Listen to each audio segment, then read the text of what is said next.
अस्सलाम वालेकुम नाज़रीन, शाहिद चौधरी ऑफिशियल के साथ मैं हूं आपका मेज़बान अब्दुल्ला तनवीर। नाज़रीन, आपने शाहिद चौधरी साहब के पिछले इंटरव्यूज देखे होंगे जिसमें उन्होंने डीएसपी सीआईए इकबाल टाउन के मोहम्मद अली भट्ट साहब का इंटरव्यू किया था। उसके बाद सीपीओ फैसलाबाद कामरान आदिल का इंटरव्यू किया था। बड़े तलख सवाल भी किए थे जिसके उन्होंने भी बड़े हम्बल तरीके से रिस्पेक्टेड वे में जवाब दिए थे। लेकिन मैं चाह रहा था कि कुछ ऐसे क्वेश्चन भी थे जो कि आम आवाम भी जानना चाह रही थी, और ऐसे क्वेश्चन मैं समझता हूँ कि मेरा शाहिद चौधरी साहब से अब करना फर्ज होगा, क्योंकि इन्होंने जिस तरीके से उनकी पर्सनैलिटी को बड़े करीब से जाके देखा है, उनको बड़े करीब से जाके ऑब्जर्व किया, तो मैं चाह रहा था कि आम आवाम जो बिहाइंड द सीन्स जो चीजें होती हैं जो ऑन कैमरा नहीं शो की जाती, उस हवाले से भी पूछें। अच्छा सर, मैं इस चीज के हवाले से ना एक तो सर मैं चाहूंगा कि एक चीज आपसे शुरुआत करने से पहले एक आम आवाम में भी ये चीज हम देखते हैं कि बॉलीवुड के हवाले से मैं चाह रहा था लोगों को बताया जाए। बॉलीवुड के हवाले से अगर हम फिल्म्स देखते हैं तो सर वहां पे वन सिंगल पर्सन होता है, वो पूरी ही जो जितने भी गैंगस्टर्स होते हैं उसको खत्म कर देता है। क्या इस चीज में कितनी सदाकत है, इसका रियलिटी से कितना ताल्लुक है, ये तमाम चीजें हम जानेंगे senior crime analyst Shahid Chaudhary साहब से। अस्सलाम वालेकुम सर। वालेकुम सलाम सर, कैसे हैं आप? अल्लाह का शुक्र, फजल और करम। सर, इंट्रो आपने देखा, उसके बाद एक क्वेश्चन था जो कि मैं चाह रहा था इंट्रो में ही इसको ऐड किया जाना चाहिए। आप क्या समझते हैं sir? Mostly we have seen that one single person तमाम क्रिमिनल्स को उड़ा देता है, उनके ऊपर भारी पड़ जाता है। आप क्या समझते हैं, रियलिटी के साथ इसका कोई ताल्लुक है? रियलिटी के साथ इसका बड़ा गहरा ताल्लुक है। जाहिर है फिल्में अगर बनती हैं तो वो हालात को सारा उनका जायजा लेकर ही डायरेक्टर बनाते हैं ना। आप देख लें कि मोहम्मद अली भट्ट लाहौर में एक डीएसपी हैं जिन्होंने जराइम पेशा अफराद को जो है ना लाटू की तरह घुमा दिया है। अब्दुल्ला, आप यकीन करो कोई मुल्क से बाहर भाग गया है, कम अज कम शहर के लोग छोड़ गए। तो ये बिल्कुल रियलिटी है। एक पुलिस ऑफिसर है वो लाहौर शहर में, और उसने देख ले कि उसने सारे मुआशरे को जाना साफ करने का ठेका तो नहीं लिया हुआ, लेकिन साफ करके रख दिया है। अब दूसरी तरफ आप आ जाए, कामरान आदिल वो सीपीओ फैसलाबाद है। अब्दुल्ला, उनकी तो बात ही ना करो, उन्होंने जराइम पेशा को उधेड़ कर रख दिया है। मैंने टाइटल के ऊपर जो है ना प्रोग्राम की ये लिखा हुआ है, आप चेक कर लीजिएगा। मैंने कहा है कि उन्होंने क्रिमिनल के बखिए उधेड़ दिए।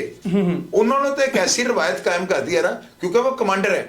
मोहम्मद अली भट्ट इतने बाइख्तियार नहीं है, उन्होंने अपने अफसरान से पूछना है। जबकि जो है ना कामरान आदिल ये बाइख्तियार है, बहुत बड़ा होता है ये सीपीओ फैसलाबाद। उनके नीचे 3 एसएसपी हैं, उनके नीचे 5 एसपी हैं, 24 के करीब डीएसपी है, सीआई है, और बहुत बड़ा शहर है जो फैसलाबाद है ना, एक सनती शहर है। उस शहर के अंदर लोग मुझे कॉल्स करके बताते थे कि जी हम गनमैन के बगैर निकल नहीं सकते। अब वही लोग कॉल करके कहते हैं कि जी हमने गनमैन रखने छोड़ दिए। उन्होंने शहर को जो है ना बिल्कुल क्राइम फ्री सिटी जो है ना बना के रख दिया है। मैं फैसलाबाद, चूंकि मेरा ननियाल फैसलाबाद में है, मैंने जाके अपने रिश्तेदारों से पूछा है, वो कहते हैं कि जी शहर के अंदर सुकून हो गया। कामरान आदिल जो है ना एक लेजेंड ऑफिसर है। अब्दुल्ला, आप उनकी हिस्ट्री पढ़कर देखें ना तो उन्होंने बड़ी तकलीफें जो है ना महकमे के अंदर रहकर भुगती हैं। उन्होंने कराची के अंदर एक हसासदार के अफसर के खिलाफ कार्रवाई कर दी, जिसकी वजह से उनकी जो है ना समझ लें कि नापसंदीदा जगह पे उनकी पोस्टिंग की गई, उनको खुड्डे लाइन लगाए रखा गया। अभी जब वो फील्ड में आए ना तो उन्होंने आगे कोहराम बर्पा कर दिया। तो वो जो है ना बड़ा, यानी कि महकमे में रहकर बड़ी तनकीद का, बड़ी मुश्किलात का उन्होंने सामना किया हुआ है। लेकिन उनका रवैया Abdullah, no doubt being a person, वो इंतहाई इंटेलिजेंट, मेहमान नवाज और बड़े हम्बल किस्म के जो है किरदार के मालिक। सर, मैं इंटरव्यू देख रहा था। अच्छा सर, आज से चंद साल पहले पुलिस का नाम सुनते ही लोग बड़ा ही बुरा अपने चेहरे के तासुरात बड़े बुरे बना लिया करते थे। वो समझते थे कि जो पुलिस है हमें इससे बच के रहना चाहिए, हमें थानों में नहीं जाना चाहिए, बल्कि वो दुआ दिया करते थे कि खुदा हमें थानों और अस्पतालों से बचाए।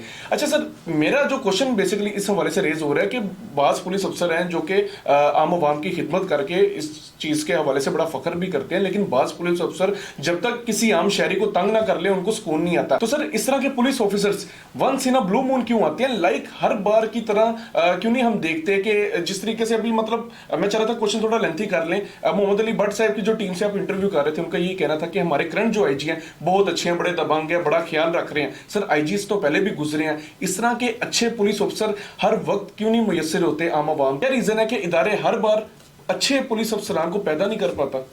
अब्दुल्ला, पता है क्या, मैं आपको एक चीज बताता हूँ। हमारे आईजी पंजाब जो डॉक्टर उस्मान अनवर है ना, ये दोनों जो करैक्टर है ना, वो जो आदिल कामरान है और मोहम्मद अली भट्ट, ये नहीं की जो है ना पैदावार है, इन्होंने ये दरियाफ्त किए हैं, इन्होंने इनको पोस्टिंग दी है। और आप ये देखें कि ये एक एक्सपेरिमेंट था। आदिल कामरान साहब का फैसलाबाद में तैनात होना और मोहम्मद अली भट्ट साहब का इतनी निचली सतह पर जो है ना तैनात होना, ये दोनों चीजें जो है ना, आप यकीन करें बड़ा कामयाब तजर्बा रहा है। और आपको एक चीज और मैं बता दूं, आईजी उस्मान अनवर जो है ना, उनकी पॉलिसीज को अगर इनको टाइम और मिल गया 2-3 साल का, तो आप यकीन कीजिएगा ये जो पुलिस स्टेशन है ना, यहां पर आपको पढ़े लिखे अफसर, काबल अफसर, मेहनती और नड्डर अफसर नजर आएंगे। वो बड़े दबंग हैं, वो सारे अफसरान के मिजाज को समझते हैं। लाहौर के अंदर उन्होंने एक से बढ़ के एक अफसर तैनात किया हुआ है। फैसल कामरान साहब को देख लें, वो 24 घंटे में से 4 घंटे सोते हैं, 20 घंटे वो अवामी काम कर रहे हैं। तो ये सारे काम जो है ना आईजी पंजाब साहब कर रहे हैं। और ये मेरी बात नोट कर लीजिएगा, कामरान आदिल और मोहम्मद अली भट्ट जब भी रिटायर होंगे, इनको पुलिस की जो है ना, जो नई पोस्टिंग होगी, उनको लेक्चर देने के लिए इनको तैनात कर दिया जाएगा। इनको सीनियरिटीज मिलेंगी, क्योंकि ये वो अफसर हैं जो महकमे में रहकर जो नई रवायात को कायम कर रहे हैं। और महकमे पुलिस का मोराल बढ़ाने के लिए मैं कहता हूं कि इनसे बढ़ के दबंग फैसले कोई नहीं कर सकता। अहमद महीउद्दीन साहब को देख लें, फैसल कामरान साहब को लाहौर में देख लें। तो ये ऐसे अफसरान जो है ना, इनको स्क्रीन पे लाना और इनकी हौसला अफजाई करना, ये आईजी पंजाब का ही काम है, और वही इनसे काम ले सकते हैं। सर, आप क्या समझते हैं, इनके रिटायर होने के बाद महकमे पुलिस को इस तरह के लोगों की जरूरत पड़ेगी, या फिर इनके जाने के साथ ही वो इस तरह के कैरेक्टर्स सामने आ जाएंगे? यार अब्दुल्ला, लाहौर में बड़े बड़े अच्छे पुलिस ऑफिसर हैं। आफ्ताब फुल्लरमान को देख लें, इस तरह के जो है ना बड़े बड़े डीएसपी, फारूक असगर अवान, रईस खान साहब को आप देख लें, उनके अलावा हसनैन हैदर देख लें, फैसल शरीफ देख लें। ये बड़े तकड़े पुलिस वाले हैं। ये पुलिस वाले वो नहीं है कि इनको आप आम जो है ना पुलिस अफसरान उनकी रिवायती लिस्ट के अंदर इनके नाम डाल दें, ये पॉसिबल नहीं है। ये रिवायात से हटके जो है ना नौकरी करने वाले अफसरान हैं। अगर इनको आईजी पंजाब थोड़ा सा फीडबैक दे दें और इनके ऊपर पूरा अपना हाथ रख दें और फ्री हैंड इनको दे दें, तो ये जराइम का कला कुमा, बल्कि जराइम पेशा अपराध को जड़ से उखाड़ कर फेंक देंगे। मेरी बात नोट कर लीजिएगा। बिल्कुल सर। अच्छा सर, एक जनरल क्वेश्चन है मेरा आपसे। एक पुलिस अफसर आता है, कहता है कि भाई मैंने अपने एरिया में जो क्रिमिनल्स होंगे इनको खत्म कर देना, चाहे लीगल तरीका हो, इंसाफ से काम करे या बेइंसाफी से काम करे, कोई भी उसका तरीका हो, वो उसको डाउट कर लेता है। लेकिन सर कुछ ही अरसे के बाद पता चलता है कि 6 माह के अंदर उसके 18 से 20 तबादले कर दिए जाते हैं, सिर्फ और सिर्फ इस वजह से कि वो चाह रहा था कि वो अपने इलाके से जुर्म को खत्म करेगा। सर आप क्या समझते हैं, क्योंकि आपने इनके इंटरव्यूज भी किए हैं, आप इस इदारे को बड़े अच्छे से जानते हैं, आप इसकी हिस्ट्री को बड़े अच्छे से जानते हैं, तो ये क्वेश्चन ना आम आवाम बड़ा समझ रही है कि मेरी भी नजदीक ये जो क्वेश्चन है ये आम आवाम तक पहुंचना भी चाहिए। क्या रीजन होती है इतने कम अरसे में इतने तबादले कर दिए जाते हैं? अब्दुल्ला, जब तक ये सियासतदान अपनी मुदाखलत अदारों में नहीं ना बंद करेंगे, उतनी देर तक ये सारा कुछ होता रहेगा। एक पुलिस अफसर काम करना शुरू करता है, वो काम की तरफ जो है ना अपना विजन बना लेता है, अपना जो ट्रैक उधर कर लेता है, अपनी टीम को जो है मोटिफाई कर लेता है, उसके बाद उसका तबादला कर दिया जाता है। ये सारा कुछ सियासी जो है ना मुदाखलत की वजह से होता है। आप कामरान आदिल साहब को देख लें, उनको सारी जिंदगी जो है ना, उनकी अभी तक की सारी तैनाती जो है ना खुटे लाइन रह चुकी है। 2 दफा वो डीआईजी इन्वेस्टिगेशन लाहौर रह चुके हैं, लेकिन इसके बावजूद जो है ना इतने काबिल होने के आप अंदाजा लगाए, वो काबिल तरीन ऑफिसर है। अगर वो काबिल तरीन ना होते तो अब्दुल्ला मेरे इंटरव्यू में पकड़े जाते। मेरे इंटरव्यू जो है ना 1 शॉट है, कोई इसके अंदर फैक्ट नहीं लगे हुए, कोई इसके अंदर हमने कटिंग नहीं की हुई। आप इंटरव्यू लगा के देख लें, कहीं पे शायद बैटरी लो होने की वजह से हमने जो है शॉट लगाया, वरना 1 हैंड वो सारे हैं। आप मेरे सवाल देख लें, मेरे सवाल इस तरह के कि आम आदमी इसको फेस ही नहीं कर सकता। उन्होंने एक सवाल का जवाब दिया है। कामरान आदिल जो है ना, जितने बड़े ओहदे पे बैठे हुए हैं ना, उतने ही वो खुश मिजाज हैं, खुश इखलाक हैं। मैं उनको मिला हूं, मैं बड़ा मुतासिर हूं उनके करैक्टर से। और मैंने उनसे ये सवाल किया, मैंने कहा सर जो जनाब पेशा होते हैं, इनको जब मारने लगते हैं या जब इनको जेल भेजने लगते हैं, क्या आपके सामने लाते हैं? तो उन्होंने बताया कि मैं बिल्कुल मेरे सामने आते हैं, मैं सारी जो फाइल है उसको तफसील से पढ़ता हूँ, उसका बयान लेता हूँ और फिर फैसला करता हूँ बंदा गुनाहगार है या बेगुनाह। तो ऐसे हम्बल जवाब सिर्फ वही अफसर दे सकता है। मोहम्मद अली भट्ट साहब को देख ले, मैंने उनको कैसा सवाल नहीं किया। आप मुझे ये बताएं, एक सवाल ऐसा बताएं जो कोई आम साफी उनसे कर सके। ये साफी वहां पे जाते हैं, इनसे ऐसे करके बैठे होते हैं, इनसे बोला नहीं जाता। तो मैंने वहां पे जो है बिल्कुल मैंने गुफ्तगू की है। आप मेरे बैठने का स्टाइल, मेरा बातें करने का तरीका आप चेक कर रहे हैं, जैसे मैं फ्रेंडली माहौल में बैठा हूँ। बिल्कुल सर, अब्दुल्ला मेरे पास नॉलेज है, तजर्बा है, मुझे पता है कि इनसे किस तरह के सवाल करने हैं। और मोहम्मद अली भट्ट साहब ने साबित कर दिया है कि वो इंतहाई ब्रिलियंट, इंतहाई मेहनती, दयानतदार, वफादार और नडर पुलिस ऑफिसर है। उन्होंने किस तरह शेर की तरह जो है कातलों को, डकैतों को, चोरों को ललकारा है कि मेरा शहर छोड़ दो, वरना वरना का मतलब फिर आप खुद समझें। बिल्कुल सर ये चीज खाली मैंने नहीं बल्कि पूरी दुनिया ने देखी, ऑब्जर्व किया, आपने जिस तरीके से क्वेश्चंस किए हैं और काफी अप्रिसिएशन भी मिली है आपको, आपके कमेंट्स में भी मिली है। और मुझे भी काफी लोग कह रहे थे कि ये इस तरह के सवाल आते जो कि हम सोच नहीं पा रहे थे कि सर आप उनसे ऐसे क्वेश्चंस करेंगे। सर मेरा एक क्वेश्चन यहाँ पे उठ रहा है सर, तकर्री में तो सुना है कि अफसरान जो होते हैं बेसिकली तकर्री जो की जाती है वो सियासी मुदाखलत से की जाती है, अफसरान को कहा जाता है कि आपने ऐसे करना है, दिस डेट जो भी होता है। लेकिन सर क्या तबादलों में भी सियासी मुदाखलत होती है? और अभी आपने क्या सियासी मुदाखलत होती है तो सर ये खत्म कैसे की जा सकती है? यार अब्दुल्ला, ये कोई ना कोई ऐसा माइका लाल आएगा, कोई ना कोई ऐसा अफसर आएगा, अच्छा। बल्कि आईजी पंजाब को चाहिए, मैं तो उनको ये मशवरा दूंगा कि उनको चाहिए ठेंगा निकाल के दिखा दें सियासतदानों को। उनको कहें जी हम सियासी काम, हमें तनख्वाह जो है ना लोगों के यानी अवाम के जो है ना टैक्सेस के पैसों से दी जाती है, ये सियासतदान नहीं देते, उनकी जेब से नहीं जाती। तो मेरे ख्याल में ये आईजी पंजाब जो है उनको दोनों ठेंगे निकाल के दिखा देना चाहिए और पुलिस को गैर सियासी कर देना चाहिए। अगर हमारी पुलिस गैर सियासी हो गई तो अब्दुल्ला यहाँ पे कोई स्कॉटलैंड यार्ड की टीम की जरूरत नहीं है। हमारी यही टीम इतनी काबिल है कि ये स्कॉटलैंड यार्ड से जो है ना ज्यादा बेहतर नतायज कम वसाइल में भी दे सकती है। ये मैं ऐलान करता हूँ, ऐसे हो जाए तो कमाल हो जाएगा और आईजी पंजाब का नाम जो है ना तारीख में गोल्डन हरूफ से लिख दिया जाए। सर लेकिन अगर सियासत की मुदाखलत बिल्कुल भी ना रहे तो पुलिस में भी बाज ऐसी काली भेड़े हैं कि सर वो बेड़ा गर्क कर देती हैं अपनी पर्सनैलिटीज का भी, अपने इदारों की पर्सनैलिटीज का। उस हवाले से क्या कहना चाहेंगे? मतलब कोई एक ऐसा तरीका हो सकता है कि दोनों चीजें स्टेबल रहें? नहीं, कभी भी नहीं हो सकता। हुकूमत जो है ना, अगर आईजी पंजाब उनको कहेंगे ना पुलिस को गैर सियासी कर दे, तो कल आईजी पंजाब का तबादला जो है ना रेंगियारान से भी आगे कर दिया जाएगा, सिंध के इलाके में कर दिया जाएगा। ये जलालत और ये परेशानी इनका मुकद्दर बन जाएगी।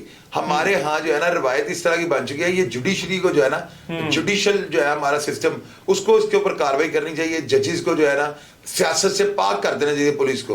अगर जजों को कहीं नजर आए कि सियासी मुदाखलत से ये तबादला किया गया, उसके ऊपर सो मोटो एक्शन लें, फौरी तौर पर उस बंदे को वापस उस जगह पे जो है ना तैनात करें, उसके बाद सियासत की मुदाखलत खत्म हो जाएगी। अदरवाइज जब तक सियासत की मुदाखलत रहेगी ना अब्दुल्ला, वो लोग भी वोट लेके आए होते हैं, उन्होंने जो है ना पब्लिक को खुश करने के लिए इलीगल काम ही लेने होते हैं। कभी भी कोई सियासतदान किसी जायज काम की सिफारिश नहीं करता। ये बात आप रिटर्न जो है लिख के बेशक ऊपर लगा दे, ऐसे होता ही नहीं। जब भी कोई सियासतदान सिफारिश करेगा 2 नंबर काम होगा, 2 नंबर काम होगा। बिल्कुल। अच्छा सर, अगर हम इम्प्रूवमेंट की बात करें, हम अपने से यकीनन बेहतर ही मुल्क को देखते हैं जहाँ पे हम देखते हैं कि भाई इसकी जो चीजें हैं हमसे बहुत बेहतर हैं। और खुसूसी तौर पे पुलिस के वाले से अगर हम बात करें दीगर ममालिक की, चलिए अगर हम अमेरिका की ही बात कर लेते हैं क्योंकि हर चीज में अमेरिका को कंपेयर किया जाता है, तो अमेरिका की सर जो पुलिस है नो डाउट बड़ा अच्छा काम भी कर रही है, लेकिन उसके कहीं ना कहीं जाके नेगेटिव इंपैक्ट्स भी हैं उस पुलिस के अंदर। लेकिन सर एक चीज आप बताइएगा, वो जो पुलिस होती है जब उसके ऊपर टफ टाइम आता है बड़े टेक्निकल तरीके से उसको हैंडल कर देती है as compared to Pakistani police, चाहे वो पंजाब पुलिस हो या सिंध पुलिस हो। टफ टाइम आता है सर, अक्सर देखने में आता है कि अगर कहीं पे किसी शूटर को मारने जा रहे हैं, आम आवाम का भी नुकसान आ जाता है सामने। अगर किसी जो क्रिमिनल बंदा होता है उसको पकड़ना होता है, उसकी बजाय पहले 5 से 6 बंदे उन लोगों को पकड़ लिया जाता है शक की बिना पे, जिनको समझते हैं कि ये बंदा क्रिमिनल है, हालांकि वो क्रिमिनल नहीं होता। आप क्या समझते हैं सर इन चीजों को किस तरीके से मैनेज किया जा सकता है? अब्दुल्ला हो सकती है? अब्दुल्ला पता है क्या है, अमेरिका की आप बात कर रहे हैं ना, हर सेकंड के बाद वहां पर बैंक डकैती हो रही है, वहां पर हर सेकंड के बाद कोई ना कोई मर्डर हो रहा है। अगर आप उसकी क्राइम की रेशो देखें ना तो इतनी जदीद टेक्नोलॉजी और साइंसी हालात होने के बावजूद हर लम्हा जो है ना वहां पे वारदात हो रही है। अमेरिका में के अंदर आप ये ना समझे बड़ा सुकून है, लेकिन वहां पे जितने वसाइल है ना उन वसाइल की मद में जो है ना आप ये देखें हमारी पुलिस के पास क्या है। मैं फैसलाबाद गया हूँ, वहां पर भी वसाइल की कमी है, और वसाइल जब आपके पास जो है ना इनकी कमी होगी ना तो आप बेहतर नताइज नहीं दे सकते। अब आप लाहौर को या फैसलाबाद को अमेरिका के साथ मिलाएं तो ये बहुत बड़ी ना नाइंसाफी होगी। मैं बात वो कर रहा हूँ जो जेन्युइन है। यहां पर जो है ना जितने को वसाइल, जितनी की तनख्वाह, सैलरी पैकेज और जितनी मराहत हमारे पुलिस अफसरान को दी गई है ना, यार आप शुक्र करें कि उसमें इतने बड़े नताइज हमें दे रहे हैं। हमारे लाहौर के अंदर जो है ना CIA का रिजल्ट 1000 टाइम बेटर है, लेकिन फैसलाबाद के अंदर कामरान आदिल जो काम कर रहे हैं ना, आप यकीन करना अब्दुल्ला, फैसलाबाद की हिस्ट्री में ऐसा पुलिस ऑफिसर मां ने पैदा नहीं किया। वहां पे कोई इतना ताकतवर अफसर नहीं आया कि जो इस तरह जरैब पेशा के आगे जो है ना दीवारें चीन बन के खड़ा हो जाए। बिल्कुल सर, क्योंकि सर कामरान आदिल ने ही अपने इंटरव्यू में आपको कहा था ना कि वो अमेरिका में हर 2 माह के अंदर एक बच्चा जो होता है वो स्कूल में उसका मर्डर कर दिया जाता है। लेकिन सर उसकी पुलिस की हवाले से ही मैं बात कर रहा था, उसकी जो पुलिस होती है टफ टाइम को बड़े टेक्निकल तरीके से हैंडल कर लेती है, तो यहाँ पे भी ये चीज रखी जाएगी। अब्दुल्ला हमारे यहाँ आड़े हाथों से निपटती है पुलिस। आप ये देखें ना, ये जितने भी क्रिमिनल मरे हैं ये 2-3 महीनों के अंदर, फैसलाबाद में जितने मरे हैं यार, ये रिकॉर्ड याफ्ता लोग हैं। हमारे यहाँ जो है ना मिजाज और है, हमारे यहाँ पब्लिक का, क्रिमिनल्स का मिजाज और है। बाहर के मुल्कों में जो जराइम होते हैं ना, उनका तो 10-10 दिन ये नहीं पता लगता कि ये बंदे हैं कौन। हमारे यहाँ पे जो है ना एक ऐसा सिस्टम बन चुका हुआ है कि बंदा वारदात करता है ना, वो छुप सकता ही नहीं। 2 दिन के अंदर, 3 दिन के अंदर व्हाट्सएप ग्रुपों में उसकी कोई ना कोई चीज चल पड़ती है, कोई ना कोई उसकी जो है ना सोर्स से जो है हमें व्हाट्सएप ग्रुपों में मैसेज आया था कि फलां बंदे ने ये वारदात की है। तो ये सिस्टम जो है ना, इसको आप अमेरिका के साथ, हमारे यहाँ पे मैनुअल जो है इंफॉर्मेशन ज्यादा चलती है। हमारे यहाँ टेक्नोलॉजी को या साइंसी हालात को ज्यादा यूज नहीं किया जाता। हमारे जितने भी पुलिस ऑफिसर हैं ये कामयाब क्यों है? मैनुअल इंफॉर्मेशन की वजह से।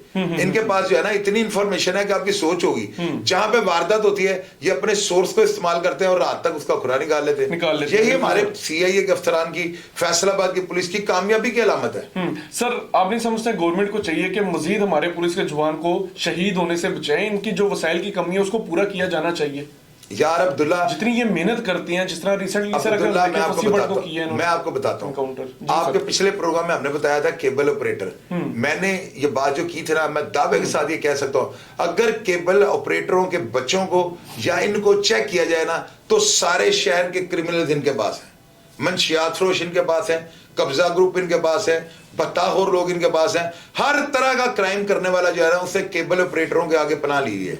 इनको चेक किया जाए। मैंने पिछले प्रोग्राम में सांदा के इलाके को निशानदेही की है और मैंने कहा है वहां पर केबल का काम करने वाले जितने भी अफराद हैं, ये भत्ताखोर हैं, मंशियात फरोश हैं, जुए करवा रहे हैं, ये बहुत बहुत अजीबोगरीब जुर्म कर रहे हैं। पुलिस की तवज्जो नहीं है क्योंकि वो केबल ऑपरेटर के दफ्तर के अंदर सारा कुछ गुम कर लेते हैं। इसी तरह यहाँ पर सफेदपोश जो लोग हैं ना, जो देख रहे हैं बड़े बिजनेसमैन हैं, उन्होंने शूटर रखे हुए हैं, उन्होंने वो क्राइम करवा रहे हैं, उनके अफसरान के साथ ताल्लुक होते हैं, उन्हीं की पुष्टपनाह पे लोग जराइम करते हैं।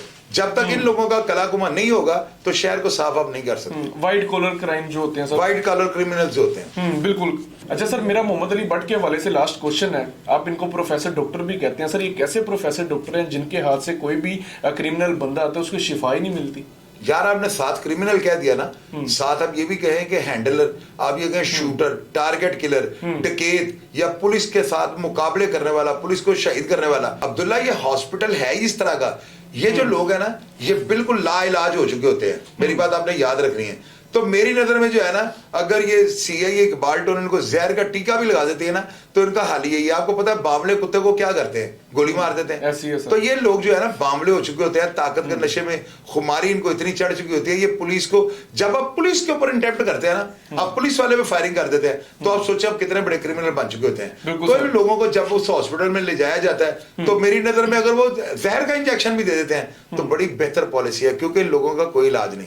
और प्रोफेसर डॉक्टर मोहम्मद अली भट्ट जो है ना, ये इस वक्त पाकिस्तान के सबसे बड़े जो है सर्जन बन चुके हुए हैं। मेरी बात याद रखिएगा।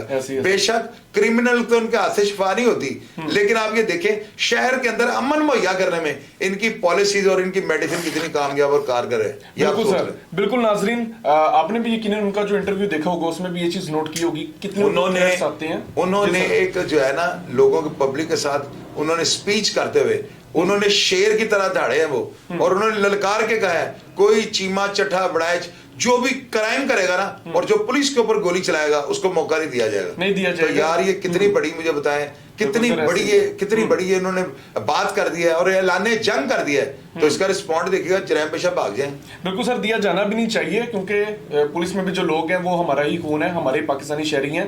तो इदारों को भी चाहिए कि इन चीजों के ऊपर लाजमी गौर फिक्र की जाए। जी बिल्कुल नाजरीन, ये हमारा आज का प्रोग्राम था, आज का सेगमेंट था। कुछ तलब क्वेश्चन जो शाहिद चौधरी साहब ने उनसे किए थे, मैंने भी आज सर से किए थे, लेकिन इन शॉर्ट आज आके एक ही चीज हमें सामने नजर आती है कि सीआईए इकबाल टाउन हो या फिर सीपीओ फैसलाबाद कामरान आदिल साहब हो, बड़ी नेक नियति से काम कर रहे हैं और अपनी जान हथेली पे रख के ये अपनी ड्यूटियां अटेंड कर रहे हैं। खुदा ताला ऐसे अफसरान को अपनी हिफाजत में रखे, और हुकूमत को भी चाहिए कि इनके पास जो वसाइल की कमी है उसको भी पूरा किया जाए, ताकि आने वाले जो दीगर अफसरान होंगे उनकी भी हौसला अफजाई की जा सके। प्रोग्राम का फीडबैक जरूर दीजिएगा, और अगर आपको प्रोग्राम में कोई भी चीज ऐसी लग रही है जिसके ऊपर आप तनकीद करना चाहते हैं, वो भी हमें कमेंट सेक्शन में लाजमी शेयर कीजिएगा। इसी के साथ अपने मेजबान अब्दुल्ला तनवीर को इजाजत दीजिए। अल्लाह के बाद।